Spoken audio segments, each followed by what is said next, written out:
So picture this. It's the summer of 1943, and there's a secret 2,000-mile race happening all across Britain. But this wasn't for sport. It was actually a desperate test, a last-ditch effort to solve a crisis that was getting soldiers killed. And the results? Well, they would uncover this powerful truth about technology that's just as real for us today as it was back then. And honestly, the answer might surprise you. No, really, think about it for a second. When you're choosing your next phone or your next car, what do you go for? Are you drawn in by the flashy new features, the biggest numbers on the spec sheet? Or do you go for the one you just know deep down is gonna work every single time? Because out on the battlefield, you don't get a do-over. A machine that fails at the critical moment isn't just some inconvenience, it's a total catastrophe. And for the British Army at the time, catastrophe was becoming a dangerously common thing. To really get this story, we've got to go back, not to the fields of England, but to the scorching, dust-choked deserts of North Africa. I mean, just imagine the brutal heat, the sand getting into absolutely everything. This is where British tank crews were facing this just devastating crisis, not with the enemy, but with their own machines. Forget what's on the slide for a second and just think about the reality for these crews. It was a complete nightmare. One after another, British tank designs that looked incredible on paper were failing and failing badly in the field. The Crusader, for example, it was fast, but its engine would boil over in the desert heat, leaving its crew totally stranded. It was just this constant, frustrating cycle of breakdowns that left soldiers vulnerable and completely exposed. And you know what made it even worse? They could see the solution rolling right there beside them, the American M4 Sherman tanks, which were arriving as part of the Lend-Lease program. They weren't necessarily faster or more powerful, but they had a secret weapon. They just worked. They started every single morning. They ran all day long without any drama. So all this frustration, it was just boiling over. And it set the stage for this dramatic showdown, a real clash of philosophies that was about to play out in a secret, high-stakes test back in Britain. It was going to be a battle between the machine that was supposed to be the best and the machine that simply was the most dependable. So on one side, you've got Britain's great hope, the Cromwell. Now, this thing was fitted with a version of the legendary Rolls-Royce Merlin engine. Yeah, the same engine that powered the iconic Spitfire fighter plane. It was designed to be a thoroughbred, a real world beater.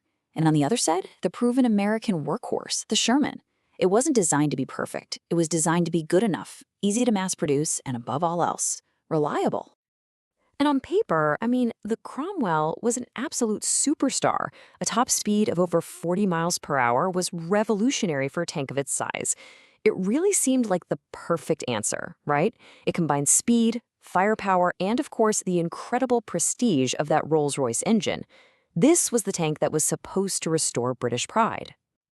And that was the nagging question, wasn't it? Early reports from training units were already mentioning all the same old problems: oil leaks, brake failures, clutch issues. So before sending thousands of men to war in these new machines, the War Office needed to know for sure. They needed cold, hard, objective data.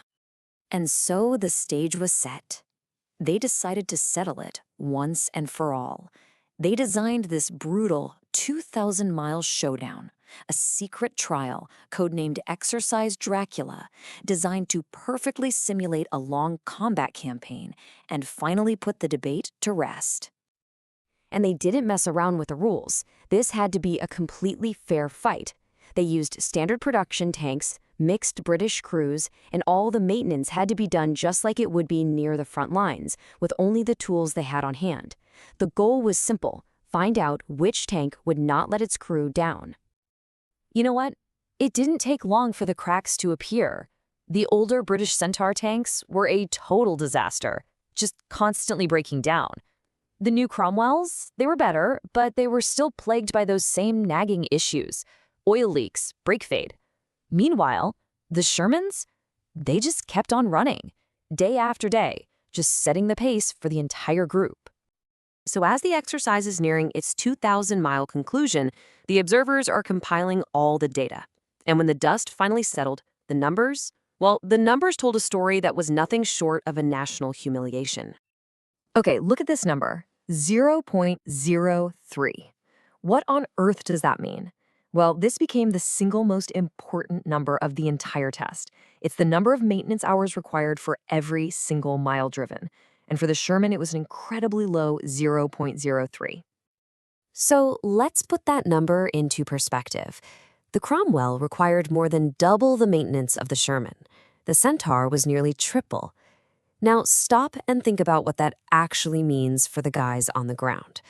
For every 1 hour a Sherman crew had to spend on maintenance, a Cromwell crew was spending over 2. That's 2 hours they weren't resting, rearming, or, fighting. And this quote, this just says it all. It's from the final report, which was stamped most secret, and it does not mince words. A continuous state of anxiety. That's a direct quote from the general in charge, and it just perfectly captures the stakes. It's confidence versus anxiety. It's life versus death. I mean, just look at the final numbers. The data doesn't lie. The Shermans drove further, had way fewer defects, and needed dramatically less maintenance. The data proved what those crews in the desert already knew in their gut. The American tank was simply more trustworthy. The results of Exercise Dracula did way more than just end a debate. They sparked a revolution, a really brutal but totally necessary rethinking of an entire philosophy of design and engineering. And this was the core takeaway. This was the fundamental truth that the 2,000-mile ordeal had proven beyond any shadow of a doubt. Being available and being dependable weren't just nice features to have. They were the most critical performance specs of all. And this was the Sherman's secret weapon. Its real superpower wasn't its gun or its armor. It was its boring, unglamorous, but absolutely battle-winning reliability. And the fact that America could build nearly 50,000 of them, that meant that even if one was lost, there was another one right behind it.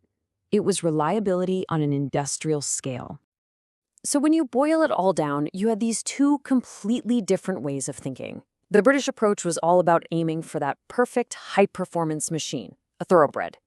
The American approach? They aimed for a dependable workhorse that could be churned out in overwhelming numbers. And in the brutal math of a world war, the workhorse won. And that brings the whole lesson of Exercise Dracula right back to us right now. Because this story isn't just about tanks. It's a timeless question about the tools we all choose to rely on in our own lives. So the next time you're faced with a choice, what are you going to prioritize? The promise of peak performance or the quiet guarantee of reliability?